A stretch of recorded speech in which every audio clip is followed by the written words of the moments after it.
누군가와 다투고 난 뒤 분명 상대가 먼저 시작한 싸움인데 결국 내가 먼저 미안해라고 말하고 있었던 적 있으신가요? 그 순간을 떠올려 보면 내가 진짜 잘못해서 사과한 건지 아니면 이 불편한 공기를 빨리 끝내고 싶어서 사과한 건지 잘 구분이 되지 않을 수 있습니다. 그리고 사과한 뒤에도 마음이 풀리지 않고 오히려 더 답답해졌던 적은 없으셨나요? 뭔가 내가 손해본 것 같은 느낌. 그런데 그게 뭔지는 정확히 말하기 어려운 느낌.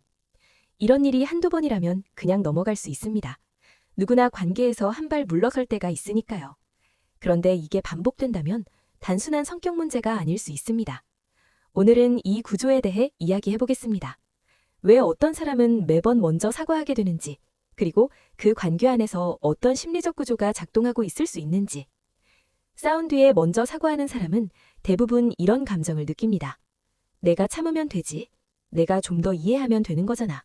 이렇게까지 싸울 일이었나? 나만 좀 더 넓게 생각하면 되는 거잖아. 이 감정들의 공통점이 있습니다. 전부 자기 자신을 향해 있다는 것입니다. 상대의 잘못을 따지기보다 자기가 뭘 잘못했는지를 먼저 찾습니다. 상대의 행동을 되짚기보다 자기 반응이 과했는지를 먼저 점검합니다. 그리고 이런 생각도 함께 올라옵니다. 상대는 안 변할 테니까 내가 맞추는 게 더 빠르잖아. 이건 이해심이 아닐 수 있습니다. 포기에 가까운 감정일 수도 있습니다. 이런 반응은 착한 성격 때문이 아닐 수 있습니다. 갈등 상황에서 불안을 견디기 어려운 심리 구조가 작동하고 있을 가능성이 있습니다. 심리학에서는 이것을 갈등 회피 성향과 연결합니다. 갈등이 생기면 관계가 끊어질 것 같은 불안이 먼저 올라옵니다. 상대가 떠날 것 같은 두려움, 이 분위기가 계속될 것 같은 공포. 그래서 문제의 원인을 따지기보다 빨리 상황을 수습하려는 방향으로 움직이게 됩니다. 그리고 여기서 한 가지 더 작동하는 심리가 있습니다. 바로 인지 왜곡입니다. 갈등이 생기면 이건 내가 좀 더 잘했으면 안 일어났을 일이야 라고 자동으로 생각하게 되는 것입니다. 심리학에서는 이것을 과잉 책임 귀인이라고 부릅니다. 상황의 원인을 실제보다 더 많이 자기에게 돌리는 패턴입니다. 이 패턴의 뿌리는 대부분 애착 구조에 있습니다. 어린 시절, 감정을 표현하면 분위기가 나빠졌던 경험, 화를 내면 부모님이 실망하거나 더 크게 화를 냈던 기억, 울면 왜 울어? 라는 말을 들었던 경험. 그런 경험이 반복되면 한 가지 믿음이 만들어집니다. 내가 양보해야 관계가 유지된다. 내 감정을 표현하면 상황이 나빠진다. 이 믿음은 어른이 된 후에도 자동으로 작동할 수 있습니다. 본인이 인식하지 못하는 사이에 모든 관계에서 같은 역할을 반복하게 만들 수 있습니다. 그런데 관계의 다른 쪽을 함께 살펴볼 필요가 있습니다. 한쪽이 항상 먼저 사과하는 관계에는 일정한 구조가 존재할 수 있습니다. 이건 한쪽의 성격만으로는 설명되지 않습니다. 관계 안에서 두 사람 사이에 어떤 역할 배분이 만들어져 있는지를 봐야 합니다. 어떤 사람이 이런 경험을 이야기한 적이 있습니다. 싸우면 상대가 며칠씩 말을 안 해요. 저는 그 침묵을 못 견디겠어서 결국 제가 먼저 연락하게 돼요. 그러면 상대는 아무 일 없었다는 듯이 돌아와요. 무엇 때문에 싸웠는지 이야기도 안 하고요. 이 상황에서 침묵은 단순한 냉각 시간이 아닐 수 있습니다.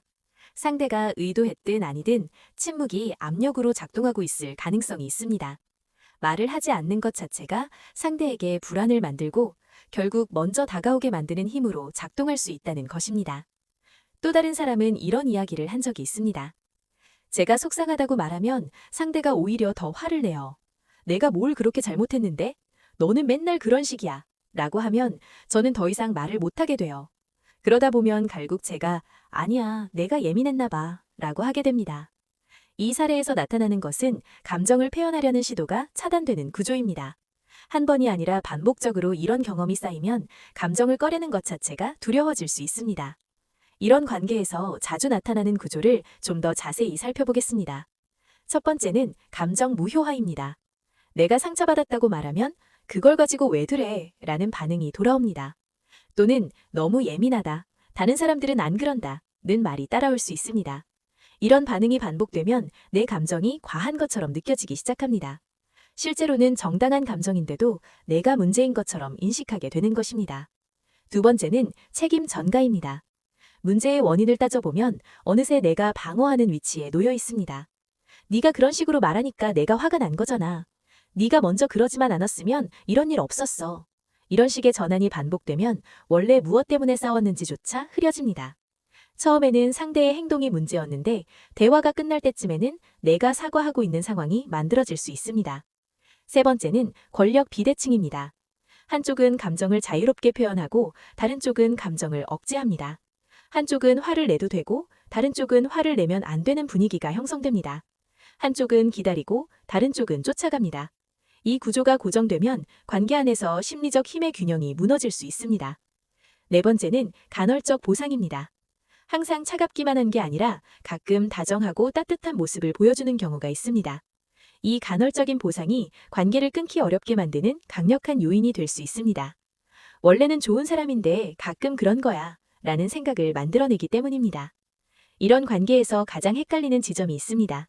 상대가 나쁜 사람은 아닌데 라는 생각입니다. 맞습니다. 상대가 의도적으로 이런 구조를 만든 것이 아닐 수도 있습니다. 상대 역시 자신의 애착 패턴이나 방어 기제에 따라 행동하고 있을 수 있습니다. 하지만 중요한 건 의도가 없더라도 구조는 작동한다는 것입니다. 의도가 없다는 것이 영향이 없다는 뜻은 아닙니다. 그리고 또 하나 헷갈리는 지점이 있습니다. 내가 먼저 사과하면 관계가 좋아지니까 괜찮은 거 아닌가? 라는 생각입니다. 사과 후에 정말로 마음이 편해진다면 문제가 아닐 수 있습니다. 하지만 사과한 뒤에도 찝찝함이 남고 내가 뭘 잘못했는지도 모르겠는 느낌이 든다면 그건 관계가 회복된 게 아니라 감정이 묻힌 것일 수 있습니다. 그리고 세 번째 헷갈리는 지점도 있습니다. 나는 원래 이런 사람이야. 양보하는 게 편해. 라는 생각입니다. 이것이 정말 나의 자연스러운 성향인지 아니면 오랜 시간에 걸쳐 학습된 생존 전략인지를 구분해 볼 필요가 있습니다. 진짜 편해서 양보하는 것과 불안해서 양보하는 것은 완전히 다른 심리 구조입니다. 지금 이 이야기를 들으면서 떠오르는 장면이 있으신가요? 돌아보면 비슷한 흐름이 반복되고 있진 않으셨나요? 매번 같은 방식으로 끝나는 대화가 있으셨나요? 그때 어떤 기분이 들었는지 기억나시나요? 화가 났는데 그 화를 삼켜야 했던 순간이 있으셨나요? 그 상황에서 내가 했던 선택이 진짜 내 선택이었는지 한번 떠올려 보셔도 좋겠습니다. 그리고 지금 이 영상을 보면서 떠오르는 사람이 있으신가요? 이런 패턴이 반복되면 시간이 지나면서 몇 가지 신호가 나타날 수 있습니다. 천천히 일어나기 때문에 알아차리기 어렵지만 돌아보면 분명하게 보이는 변화들입니다. 자기 의심이 늘어납니다. 내가 예민한 건가? 하는 생각이 자주 들기 시작합니다. 예전에는 확신했던 감정도 점점 믿지 못하게 됩니다. 내 판단을 스스로 의심하는 습관이 생길 수 있습니다. 감정 표현이 위축됩니다. 화가 나도 표현하지 않게 됩니다. 표현하면 상황이 더 나빠질 것 같아서입니다. 슬퍼도 슬프다고 말하지 않게 됩니다. 말해봤자 돌아오는 반응이 뻔하다고 느끼기 때문입니다. 자기 기준이 흐려집니다.